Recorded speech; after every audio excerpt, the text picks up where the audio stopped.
Hey everyone, Random Randy here. This is YarnTalk episode 38. It is Wednesday, November 8th, maybe?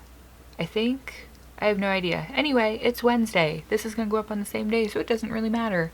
I actually recorded all of this yesterday, and most of it was pretty bad, because I was having a horrible day yesterday, stressing about the fact that today was the day to get Killian's staples taken out. If you've seen me mention it in the past few Vlogtober videos, Killian got a pretty bad boo-boo on his head and he had to get a few staples put in. We went to get them taken out this morning. It wasn't nearly as bad as I was expecting, aside from the fact that the first one apparently had gotten crimped and slightly bent somehow. So of course, the first one they tried to take out was the one that was a little more stuck and needed more work. So they had to call in a second tech to help me hold the poor thing down so we could get them out. The other two came out like 2 seconds. If that one had been as easy as the last two, he probably wouldn't have even noticed, aside from maybe getting a piece of hair yanked. It would have been fine. So he took a short snooze in the car. We just finished eating lunch. Pretty much as soon as I'm done with this, it is going to be nap time for Mini Monster number 2, because he is enjoying watching a Disney movie with his brother right now, so I'm kind of decompressing from having to hold my child down so he could have pain inflicted upon him. If you're a parent, you know how super fun that is. Not fun. So, I do not have a lot to show you as far as yarny stuff goes this week. I'm going to try to keep this much more brief than it was yesterday. I rambled for so long, you guys. It was seriously ridiculous. If I had put it all together, it would have been probably a 40-minute video. So anyway, trauma of this morning aside, I have 2 finished things to show you, one of which is actually already in the mail now, so when I'm done talking about it, I'm going to insert a clip of it. But I'm going to show you the thing that I have finished on hand first, and that is the hard candy baby blanket from the Moogly blog. I did not add the outer portions that were supposed to make it look like a wrapped sweet, like a peppermint. I didn't like the way that looked, so I didn't do that. I don't know how well I can get it in the shot. This has not been blocked yet. I'm planning to throw it in the washer and dryer because it is all acrylic. It looks spiraled there, but it's not. It's actually complete circular rounds. But it's this dark brown, dark raspberry-ish pink, light gray, light pink. Just random numbers for the stripes. I like the way it turned out. I'm honestly not even sure how big it's going to be once I block it. But I found this really cool edging stitch that I liked. And it is a puff stitch. If it'll look at this and not my face. But it's a puff stitch that actually goes sideways. Now if you've ever done a puff stitch, you know that usually the bars of it go vertical this way, but in this they go sideways, so it looks like frosting on a cake to me. So I'll probably actually use this stitch to make some neat little cake amigurumi at some point. But pretty much the stitch, you do a half double crochet and then you do a puff stitch around the post of it. It's really cool. I like the way that turned out. So there's that. That's done now. All I have to do is throw it in the washing machine. And last time I showed it to you guys, it was where this marker is. So in a week, I got all of this done on it. Actually, in about 2 days after I finished talking about it last week, because I needed to get it done or it was just going to sit in a bag forever and I was never going to do it.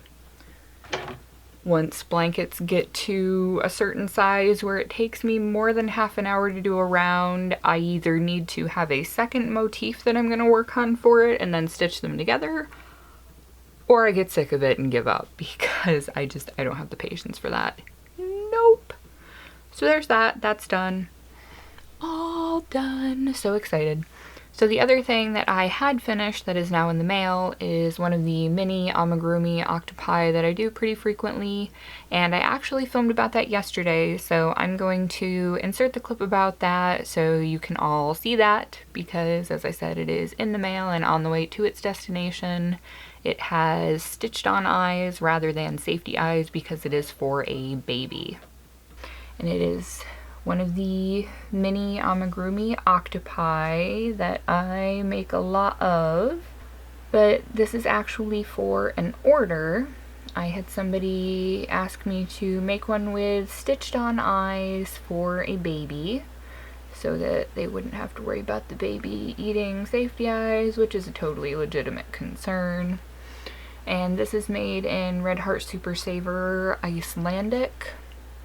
And I used, the pattern I believe says to use a 3.75mm hook, but my crochet is always fairly loose. I guess that's because I'm relaxed when I'm crocheting. So I used a 3.5mm or E-hook. I pretty much use a 3.5 now for all of my amigurumis because it actually makes my stitches tight enough that stuffing doesn't poke through, which is something that nobody wants. So it almost looks like it's wearing sunglasses. For some reason, the shape that the eyes turned out makes me think of Morpheus from The Matrix, and yes, I am dating myself there. By the way, I'm 31. I'll be 32 in February. So there is my first finished object. This is, like I said, for an order. So that was the little amigurumi octopus that I made. Super cute, super quick. With the finished objects out of the way, I only have two things that are current active works in progress.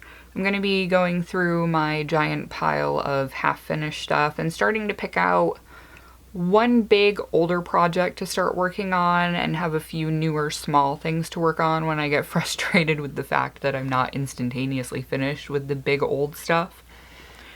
Maybe have some of my long-standing works at rest finished by the end of the year. That would be nice. So the two things that I'm working on, one of them is right here. This is a random critter from the Edward's Imaginarium book. It is not completely finished yet. I need to finish this foot and add the second foot. It is a water creature of some sort. I like the hair, kind of looks like seaweed. And it's got little flippers, and I need to actually finish the webbing on this foot and do the other one. I don't really like how horribly long the legs turned out. Oh well, make the other one the same anyway. This is a lot more work than I was expecting it to be because I did it with a 3.5mm hook because my stitches tend to be more on the relaxed side, so I try to use a smaller hook to make up for that so that the stuffing doesn't poke through everywhere. So this is actually made with two different yarns. The body and hair are done with Red Heart Super Saver Polo Stripe, and the flippers and legs are made with Grape Fizz. Because I started doing the flippers with the striping yarn and I didn't like the way that it looked, so I picked up the Grape Fizz and looked at it side by side with the Polo Stripe and said, wow, they actually have quite a few colors in common.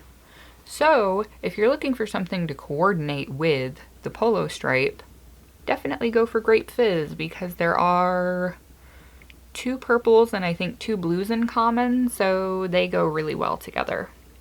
But this is a lot more work than I was expecting it to take. I didn't really like how loose the neck was, so when I sewed the flippers on, the arms on, I actually attached it to the head here because the neck was so wobbly that it wouldn't stay even remotely straight. And I used safety eyes instead of stitching the eyes on because I wanted it to look friendly. I feel like the eyes that they use in the book makes it look too scary and most little kids wouldn't really like that. So even though it was kind of fun to make, it takes long enough that I don't see me making it in any sort of a commercial capacity, and that just totally lost all my places, didn't it? That's okay. That one and that one. There we go. Alright, so just to show you the way that this book works, it's Edward's Crochet Imaginarium by Carrie Lord. The inside parts that keep, for some reason, now separating are all separate little flippy bits. So they have different head styles, while different hairstyles, horns, ears, etc. Different arm and hand types, and different leg and foot types. And you can combine them all together any way that you want to, and this is what I put together. It has a standard head and body, just like in Edward's Menagerie, which is another book by Carrie Lord as well. So if you've seen that before, you know about the standard head and body form, and then everything else is the extra bits that you put together. So I like it, but I would have to make the patterns probably half of the size that they are, which would be a lot of math that I don't think I'm dedicated to doing to make it in any sort of selling capacity. And this is a picture that Hunter drew after seeing the book.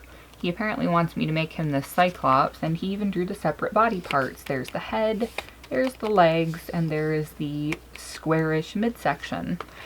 So I'm going to try and figure out a way to make that happen for him, probably for the big C word that we're not going to say yet because it's not Thanksgiving, so that is a naughty word in this house until after Thanksgiving.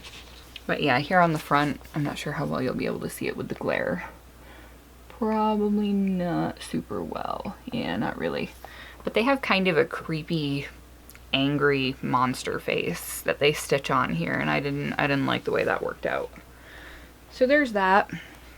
And I am going to call this creature, which is some sort of a water nymph, going to call it Unda, after an old H.P. Lovecraft poem that I read quite a few years ago. I actually used to read it side by side with Annabelle Lee for speech and debate.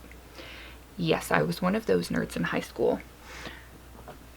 So, since it's in the public domain now, I'm actually going to read you this H.P. Lovecraft poem because I can. And I am not above liking poetry, even though most more modern poetry isn't really my jam. So this poem is called Unda, or The Bride of the Sea, and this was published in 1915. Black loom the crags of the uplands behind me, dark are the sands of the far-stretching shore, dim are the pathways and rocks that remind me, sadly, of years in the lost nevermore. Soft laps the ocean on wave-polished boulder, sweet is the sound, and familiar to me. Here, with her head gently bent to my shoulder, walked I with Unda, the bride of the sea. Bright was the morn of my youth when I met her, sweet as the breeze that blew o'er the brine. Swift was I captured in love's strongest fetter, glad to be hers, and she glad to be mine. Never a question asked I where she wandered, never a question asked she of my birth. Happy as children we thought not nor pondered, glad with the bounty of ocean and earth. Once when the moonlight played soft mid the billows, high on the cliff o'er the waters we stood, bound was her hair with a garland of willows, plucked by the fount in the bird-haunted wood. Strangely she gazed on the surges beneath her, charmed by the sound or entranced with the light. Then did the waves a wild aspect bequeath her, stern as the ocean and weird as the night. Coldly she left me, astonished and weeping, standing alone mid the regions she blessed. Down, ever downward, half gliding, half creeping, stole the sweet Unda in oceanward quest. Calm grew the sea, and tumultuous beating turned to a ripple as Unda the fair trod the wet sands in affectionate greeting, beckoned to me, and no longer was there. Long did I pace by the banks where she vanished, high climbed the moon, and descended again. Gray broke the dawn till the sad night was banished, still ached my soul with its infinite pain. All the wide world have I searched for my darling, scoured the far deserts and sailed distant seas. Once on the wave while the tempest was snarling, flashed a fair face that brought quiet and ease. Ever in restlessness onward I stumble, seeking and pining, scarce heeding my way. Now have I strayed where the wide waters rumble, back to the scene of the lost yesterday. Lo, the red moon from the ocean's low hazes rises in ominous grandeur to view. Strange is its face as my tortured eye gazes o'er the vast reaches of sparkle and blue. Straight from the moon to the shore where I'm sighing grows a bright bridge made of wavelets and beams. Frail may it be, yet how simple the trying, wandering from earth to the orb of sweet dreams. What is yon face in the moonlight appearing? Have I at last found the maiden that fled? Out on the beam bridge my footsteps are nearing her, whose sweet beckoning hastens my tread. Currents surround me, and drowsily swaying, far on the moon path I seek the sweet face, eagerly hasting, half panting, half praying. Forward I reach for the vision of grace. Murmuring waters about me are closing, soft the sweet vision advances to me. Done are my trials, my heart is reposing, safe with my Unda, the bride of the sea. So yeah, I used to read that paired with Annabel Lee by Edgar Allan Poe when I was in high school, aloud, almost performing it from memory. Pretty close to completely by memory at that point because I did it so often.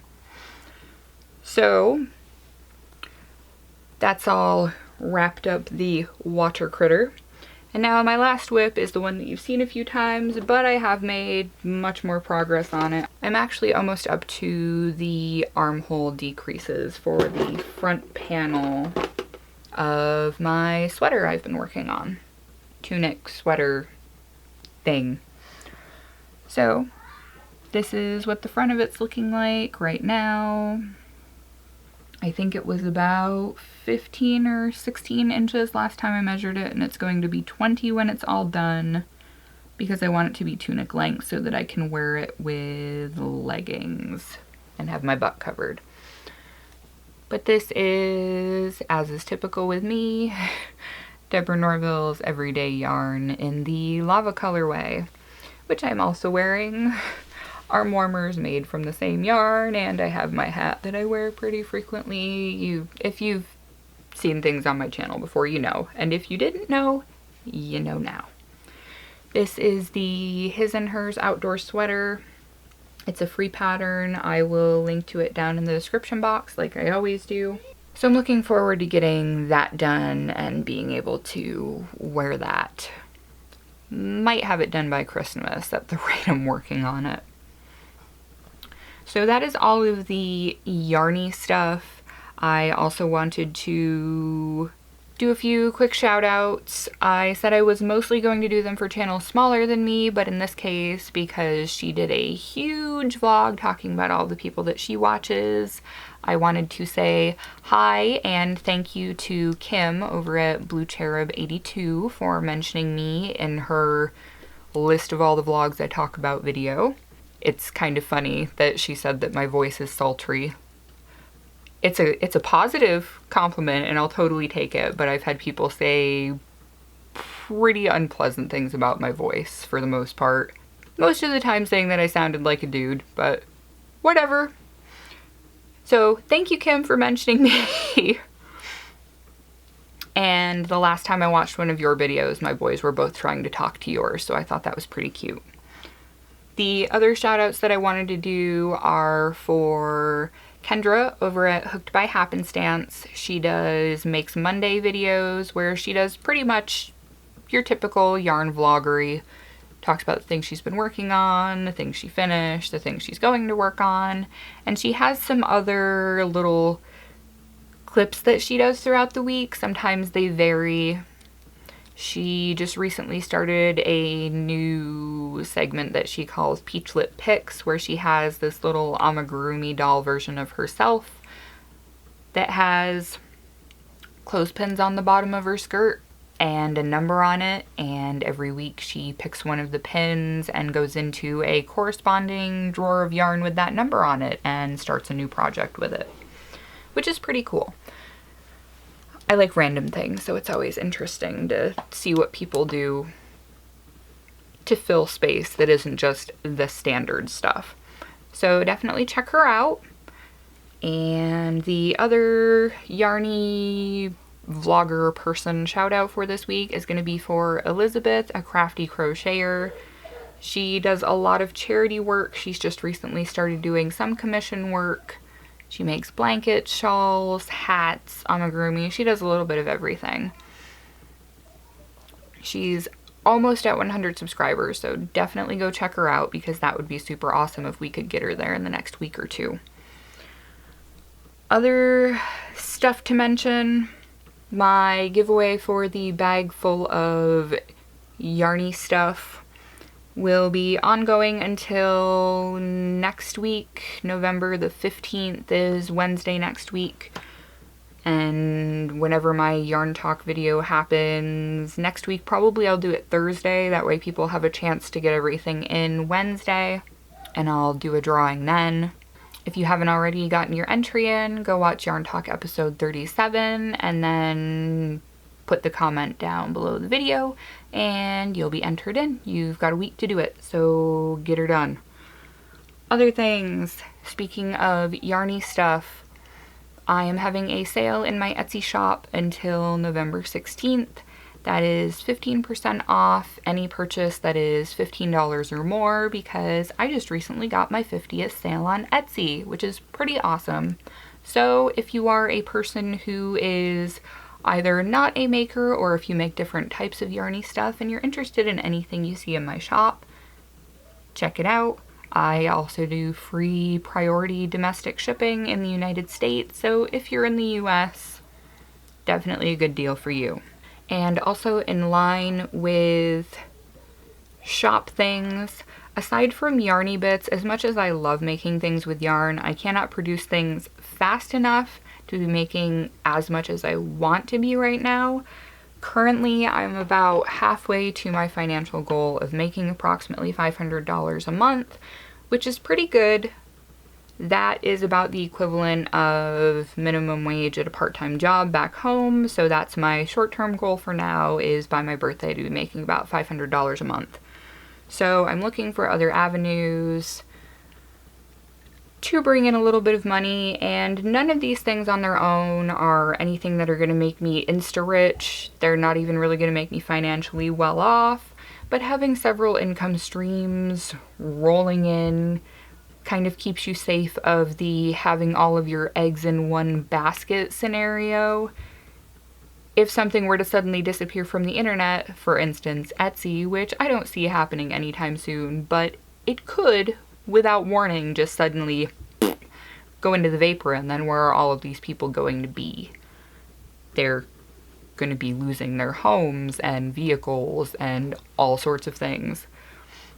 I don't want to be one of those people, so I'm doing my best to find other avenues to bring in a little bit of green trickle here and there. So aside from totally clearing out my email the other day, which felt fantastic, I've been trying to clear up digital clutter as well as clutter around the house. And in clearing up my digital clutter, I found that I have a ton of graphic design elements that I purchased quite some time ago when I was writing more often because I needed to be making book covers. And while some of them are more geared towards making book covers, they can also be used for other things. So those other things are, I've been looking into doing small design things to put on products. Think like the bag that I have that my friend Amanda designed with the really cool roses on it, the one that actually is part of the giveaway. Things of that nature. I'm thinking of doing some yarn themed things as well as some spooky themed things. They're not going to be anything that's gory or horrifically offensive or anything, but things with cute bats and ghosts and cats and things of that nature. I'm going to be setting up a store on both Redbubble and Society 6. Society 6 is actually where I got those two bags from, the red and black bags. Putting a design up on those websites means that it can go on a variety of products. You get to pick which products you want it to be on. But right now I'm thinking mostly shirts, bags, mugs. Probably a few other things here and there, but I don't think that any of the things I'm going to be making are going to be print and hang on your wall worthy, because it's mostly going to be combining some pre-existing elements, adding text, a teeny little bit of drawing here and there. I am not a super artistic person. I will be the first one to tell you. My skill with drawing extends to things like wolves and badgers, and that's about it. And it has been so long since I've drawn anything of that nature that I am pretty sure that things are rusted shut and broken as far as my artistic ability goes. But anyway, if you're interested in some cool yarny wearables or drinkware or bags that could become project bags, I will link to my profiles there. I don't have any stores set up yet because I have not actually made any designs yet, but that is something I'm going to be working on over the next few days. And none of these things are going to be sending me, like I said, tons of money. We're talking, I think $1 to $5 is the average artist profit per item per sale. So it's not a ton, but you know, if you do 2 or 3 of them and they're $3 a piece, that's $6 to $9 that you didn't have before. Better than nothing, and it's making use of things that I already have, so it's not costing me anything extra because I already have all of these design elements that have been taking up space on a hard drive that was stuffed in a drawer. And that is all that I have for this week. So as I mentioned before, if you want to get in on the giveaway and you have not already, go check out Yarn Talk episode 37, which I will link at the end of the video and down in the description box below the video. And thank you very much to all of the returning subscribers and all of the new subscribers. You guys, your word of mouth must be amazing, because I went from having 380 subscribers at the beginning of last week to now having 430, somewhere in that range. That's insane. I've never seen a subscriber jump like that the whole time I've been doing this. I've been at it for almost a year now. My vlogiversary will be sometime next month. I actually should look up the exact date on that because I'm not sure. But thank you all so much for your support and coming to check out stuff on the channel. Thank you to anybody who's found me through the channel and bought stuff through my Etsy shop. And if anybody is interested in even just looking at my Etsy shop, if you see anything there that you like but don't necessarily want to buy, if you have an Etsy account and you click the little heart to favorite it, that helps boost my visibility in algorithms. Just like with all of the nonsense here on YouTube, whenever you guys like and comment on the video, it shoves it up there for more people to see it, without me having to pay extra to boost my visibility, which is always fantastic. So thank you again so much, everybody, for checking out the video and hanging out with me, and I will catch you all next week to do the drawing for the giveaway. Thank you so much, everybody. Have a good rest of your week. Bye. Guys, look! It's not even Thanksgiving yet and it's snowing! And earlier it was warm and it wasn't sticking, but now it totally is! I'm so excited! Never thought I'd be excited to see snow, but it is really coming down out there.